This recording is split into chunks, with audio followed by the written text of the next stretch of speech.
प्रतियोगी परीक्षाओं में जो केमिस्ट्री पूछी जाती है वो बेसिक हाई स्कूल स्तर के ही मानी समझिए। तो उसका हम लोग अभ्यास करेंगे। आज अम्ल, क्षारक और लवण के विषय में समझेंगे। तो अम्ल में याद रखिएगा कि नाइट्रोजन, फास्फोरस, कार्बन, क्लोरीन और सल्फर के ऑक्साइड अम्लीय प्रकृति के होते हैं। तो ये अम्लीय प्रकृति के होते हैं। और उसी तरह से आपको जो क्षारक में होता है सोडियम है, सोडियम है, पोटेशियम है, कैल्शियम है, बेरियम, स्ट्रांसियम और मैग्नीशियम, यानी किसके हो रहे हैं? प्रथम और दूसरे समूह का। इतना भी अगर याद रहेगा कि प्रथम और द्वितीय समूह के धातु कहा जाएगा तो उसके ऑक्साइड क्या है? आपको क्षारीय प्रकृति के हैं। और अम्ल में 5 के ऑक्साइड क्या होते हैं? आपको अम्लीय प्रकृति के होते हैं।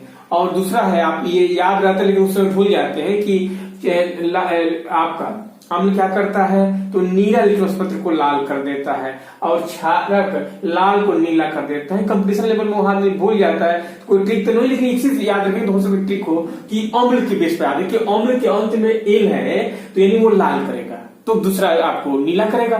तो अगर इस बेस पर याद करने का तरीका है तो अब याद रखिए कि अम्ल क्या करता है?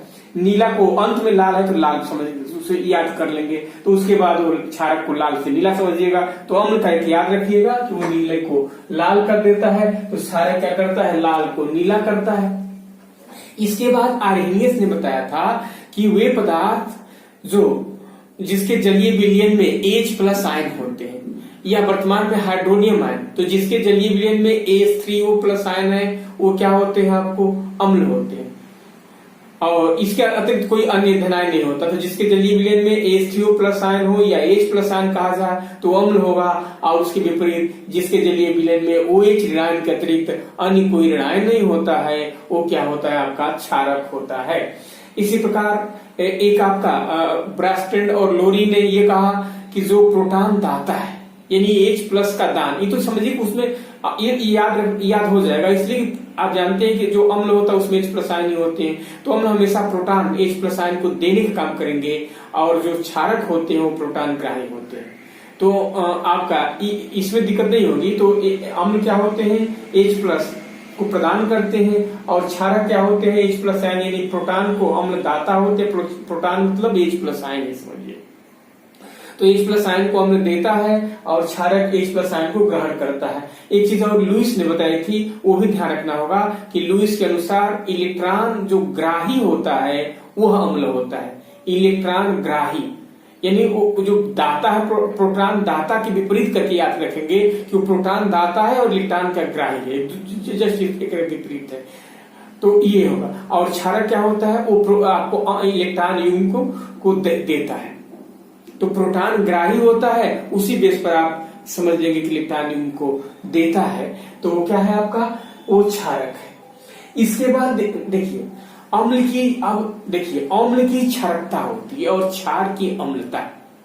तो अम्ल की क्षारकता के मतलब कि वो अम्ल जब वियोजित होगा तो कितना H+ आयन देगा, उसी आधार पर क्षारकता निर्धारित होती है।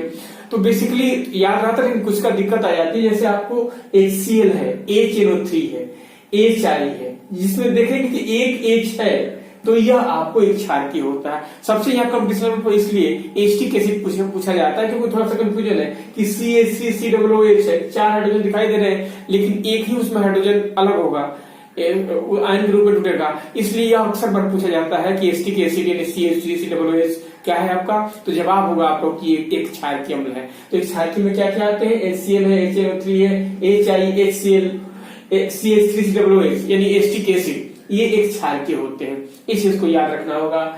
द्विक्षारकीय में क्या होता है? हाँ, फास्फोरस के भी ऑक्साइड में कंफ्यूजन है। फास्फोरस के ऑक्साइड ऐसे होते हैं कि एक क्षारकीय भी होते हैं, द्विक्षारकीय भी होते हैं और त्रिक्षारकीय होते हैं। तो फास्फोरस के ऑक्साइड जैसे देखो HPO2 हो या H3PO2, जहां देख रहे हैं कि PO2 है उसके बाद यहाँ H के 3 ही क्यों ना हो, तो PO2 और यहाँ पर HPO2 है, H एक है तब तो ये निश्चित रूप से जानेंगे कोई एक क्षारकीय होगा, या PO2 के साथ भी H अगर होगा तो भी एक क्षारकीय होगा। ऐसे करके याद रखेंगे। तो फास्फोरस के भी ऑक्साइड, फास्फोरस के भी जो आपके फास्फोरस के अम्ल है, जैसे फास्फोरस अम्ल कहते हैं, फास्फोरिक अम्ल कहते हैं। फास्फोरस में मोनो अम्ल कहते हैं। तो ऐसे करके कई इनके नाम है। तो ये यहाँ रखना हो कि HPO2, यानी इसमें H एक है तो निश्चित रूप से ये क्षारकी होगा, तो आपको याद हो जाएगा। लेकिन ये भी याद कि H3PO2 क्या होता है, H3PO2 एक क्षारकी है। फिर यहाँ H2CO3, H2SO4, H2SO3 ऐसे करके इसमें H2 दिखाई दे रहा है, तो समझिए क्या है, द्विक्षारकी होता है।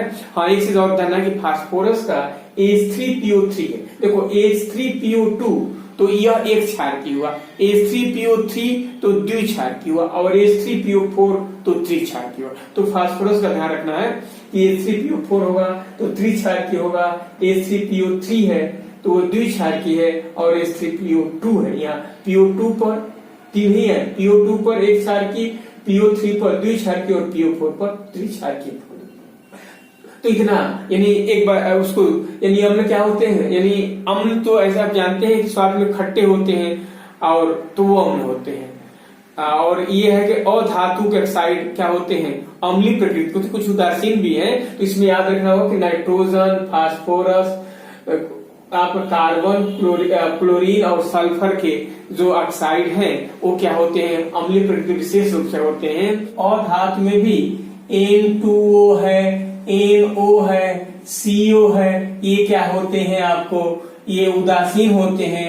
उसी प्रकार ZNO है, उसमें आपका Al2O3 है, PbO2 है, SnO2 है, ये क्या है आपका उभयधर्मी प्रकृति के होते हैं। तो ये उभयधर्मी प्रकृति का ऑक्साइड है। उसी प्रकार अगर H2O भी कहा जाएगा तो ये भी उभयधर्मी के श्रेणी में आता है। तो ये आपको ना अम्लीय ना क्षारीय है, तो ये उभयधर्मी होगा H2O भी। और ZNO, Al2O3, PbO2, SnO2। उसके बाद अम्ल में याद रखना हो कि क्या करते हैं, अम्ल लास्ट में लाल है, उसके बेस पे याद करनी है कि नीले पत्र को क्या कर देते हैं, लाल कर देते हैं।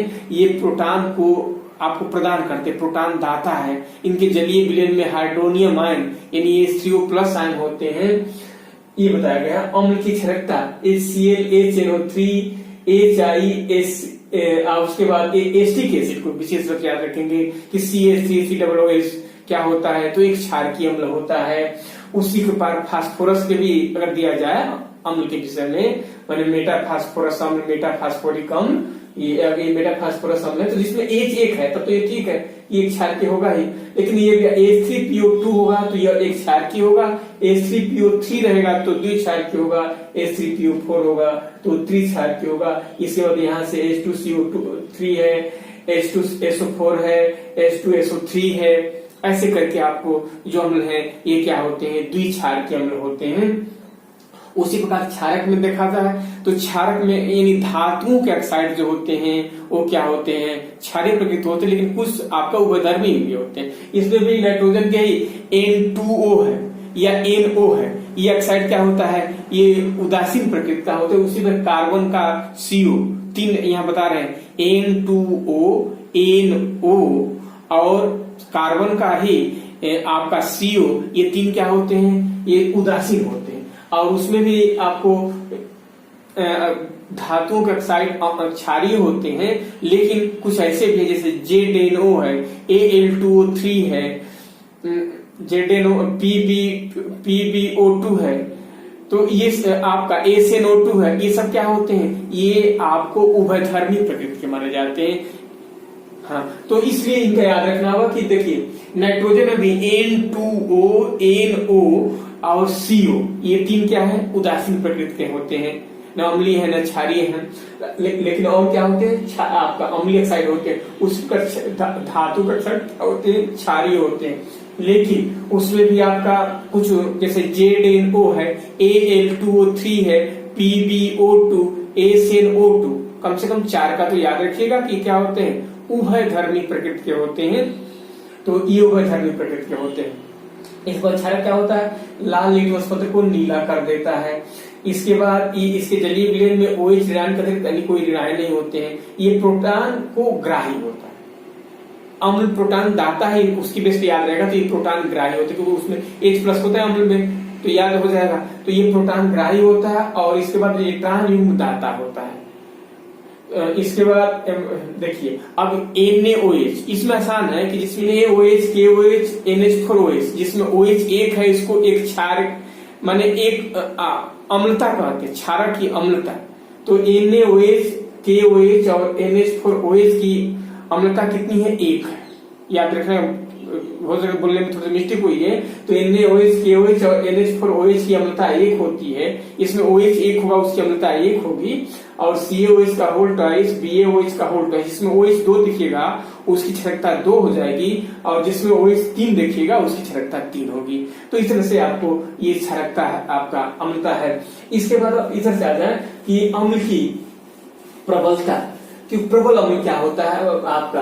तो चार, तो विशेष तरह से चार आपको तो विशेष याद रखना है कि HI माने HI, HBr, HCl क्रम में ही है प्रबलता का, HNO3 और H2SO4, ये सब क्या होते हैं? प्रबल अम्ल है। HI, HBr, HCl, HNO3 और H2SO4 ये प्रबल अम्ल है। और इसके बाद H2CO3, HCN, H2S, CH3COOH, ये सब क्या है? इसके बाद HCOOH, ये सब क्या है? ये दुर्बल अम्ल है। तो ये चीज को याद रखना होगा कि इसको कि HI, HBr, HCl, HNO3, H2SO4 ये प्रबल अम्ल होते हैं। H2CO3, HCN, H2S, इसके बाद एस्टिक एसिड है, फार्मिक एसिड है, ये सब क्या है? आपके दुर्बल अम्ल है। जितने भी प्राकृतिक पदार्थों में अम्ल, जैसे साइट्रिक अम्ल कहेगा, टार्टरिक अम्ल होगा, ये सब आपको दुर्बल अम्ल की श्रेणी में ही आएंगे, प्रबल अम्ल की श्रेणी में नहीं आएंगे। प्रबल अम्ल की श्रेणी में जो आते हैं HI, HBr, HCl, HNO3, H2SO4 और HClO4, इसको लिख दिया गया है, ये प्रबल अम्ल की श्रेणी में आता है सब, ठीक ना। और ये दुर्बल अम्ल की श्रेणी में आते हैं। उसी प्रकार क्षारक में तो कम ही होगा, NaOH, इसके बाद KOH, इसको भी CaOH का होल ट्वाइस और BaOH का होल ट्वाइस, इसको प्रबल हो गए। उसी प्रकार आपका NH4OH है, MgOH का होल ट्वाइस, ZnOH का होल ट्वाइस, इसके बाद आपको AlOH का होल थ्राइस, ये सब क्या होगा? दुर्बल। आप दर्शक में इतना याद रखना होगा कि ये आपको दुर्बल आपका क्षारक है और ये आपको प्रबल क्षारक है। तो ये उसकी क्षारक की प्रबलता और आपको दुर्बलता के विषय में रही कि क्षारक आपको। इसके बाद अम्ल में एक चीज और भी रखना है कि अम्ल को 3 श्रेणी में, एक हाइड्रा अम्ल होता है। हाइड्रा अम्ल के मतलब कि जिसमें केवल हाइड्रोजन होता है, ऑक्सीजन नहीं होता है, उसी को हाइड्रा अम्ल कहते हैं। जैसे HCl होगा, HCN है, H2S है, ये सब क्या है? हाइड्रा अम्ल है। इसमें ऑक्सीजन नहीं है, इसलिए क्या होता है? आपको हाइड्रा अम्ल कहलाते हैं। इसके बाद देखिए, उसके बाद आपको ऑक्सी अम्ल तो समझ गए हैं कि जिसमें ऑक्सीजन होगा वो क्या होता है? ऑक्सी अम्ल होगा। तो हाइड्रा अम्ल में HCl है, HCN है, H2S, इसमें हाइड्रोजन है, ऑक्सीजन नहीं है, तो हाइड्रा कहलाते हैं। और जिसमें ऑक्सीजन भी होता है, हाइड्रोजन भी होता है, तो ऑक्सी अम्ल होंगे। तो ऑक्सी अम्ल तो H2CO3 है, H2SO4 है, सभी जिसमें ऑक्सीजन हाइड्रोजन दिखाई दे रहा है सब ऑक्सी अम्ल होते हैं। लेकिन इसमें इसलिए बता रहे हैं कि देखो, इसी अम्लों में होता क्या है कि ऑक्सीजन को हटा करके सल्फर आ जाता है, तो उसी को थायो अम्ल कह देते हैं। जैसे H2SO4 है, उसी में आपका इसके डबल से बन जाता है H4S2S8 होता है। लेकिन होता क्या है? H2 आपको अब यहां ये बढ़ जाएगा, ये कब हो जाएगा? S3O7 कर देगा। तो जहां आप देखें कि कम है, विशेष इसका डबल करके इतना ही हो रहा है, और इससे से आ गया, तो क्या होगा? आपको ये आपको थायो अम्ल हो जाएगा। उसी प्रकार आपका H2S2O3 भी आ जाए तो ये क्या आएगा? थायो अम्ल हो जाएगा। तो अम्ल में हाइड्रा अम्ल, ऑक्सी अम्ल, थायो अम्ल समझना है। तो थायो अम्ल इसी में देखना है कि जैसे H2SO4 है, ये उसका डबल करते हैं तो इसका 4 हो जाएगा, यहाँ 2 होगा और यहाँ 8 होगा। लेकिन इसको ऑक्सीजन को यहाँ कम करके और यहाँ सल्फर आ जाएंगे, तो सल्फर बढ़ जाएगा, ऑक्सीजन कम हो जाएगा, तो उसी को क्या कर देंगे? आपको थायो अम्ल कह देते हैं। तो इस प्रकार आपको थायो अम्ल के विषय में हाइड्रा अम्ल, ऑक्सी अम्ल और आपका थायो अम्ल भी समझना है। अम्ल में यहाँ एक चीज और भी बता दें, जैसे अभी क्या पदार्थ है कि आपको अम्लों को 3 श्रेणी में बांटा गया। हाइड्रा अम्ल, तो जिसमें हाइड्रोजन नहीं होते, ऑक्सीजन नहीं होते, हाइड्रोजन हो तो क्लियर हो गया। ऑक्सी अम्ल, तो ऑक्सी अम्ल भी जैसे देखो HNO2 भी होता है, HNO3 भी होता है। तो देखो यहाँ कम ऑक्सीजन है तो उसको अस कह देते हैं।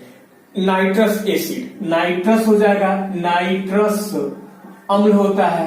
और यही आपको ऑक्सीजन अधिक हो गया तो ये क्या हो गया, आपको नाइट्रिक अम्ल हो गया। तो ये इसको भी समझना है कौन नाइट्रस अम्ल है, कौन नाइट्रिक अम्ल है। उसी प्रकार आपका H2SO3 है तो ये सल्फ्यूरस अम्ल हो जाएगा, सल्फ्यूरस अम्ल। और ये H2SO4 हो जाएगा, सल्फ्यूरिक अम्ल होगा। यानी उसमें अगर ऑक्सीजन कम है तो अस कहलाता है, उसी में ऑक्सीजन बढ़ जाता है तो क्या होगा, वो ई कहलाता है। और यही चीज बता रहे थे कि अगर ये H2SO4 है और इसको हटा करके एक ऑक्सीजन को हटाकर H2SO3 हो गया तो ये क्या होगा, थायो अम्ल हो जाएगा। उसी पर एक साइनिक अम्ल होता है वो ACNO, तो ये साइनिक अम्ल होता है। और इसी O को हटा करके आपको आ जाता है तो थायोसाइनिक अम्ल हो जाएगा ACNS। तो ये क्या हो जाएगा आपका थायोसाइनिक अम्ल होगा।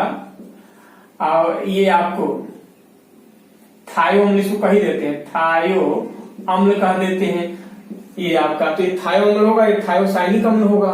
तो इस तरह से याद रखना, जिसमें सल्फर हो जाता है वो अधिक मात्रा में, ऑक्सीजन को हटा करके आ जाता है सल्फर। या जैसे HCNO, इसको आपको साइनिक अम्ल कहते हैं और इसमें O हटा करके आ जाता है तो वो भी थायोसाइनिक अम्ल हो जाता है। तो ऐसे करके आपको ये चीज था।